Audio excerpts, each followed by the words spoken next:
কৃষ্ণনগর পালপাড়া। এই যে এটা আমার দাদার দোকান, বিভিন্ন রকমের মাল আছে। দেখো ঘট, কত রকমের সুন্দর সুন্দর ডিজাইন, টপ, যেমন ঠাকুরও পর্যন্ত বানায় এই যে বিশ্বকর্মা। এই ডিজাইনগুলো দেখো, গোপাল ভাঁড় থেকে আরম্ভ করে বিভিন্ন রকম ডিজাইন, খুবই ভালো লাগবে। রবীন্দ্রনাথও আছে। রবীন্দ্রনাথ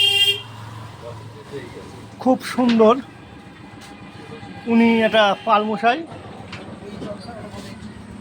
দেখতে ভালো লাগছে। এই যে আমার দাদা, এই যে দেখো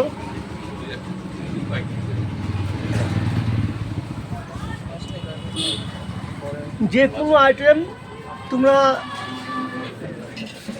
ছোট ছোট গোপাল বললে গোপাল, বিভিন্ন রকমের জিনিস এখানে সব রকম পাবে। চলে আসবে কৃষ্ণনগর পালপাড়ায়।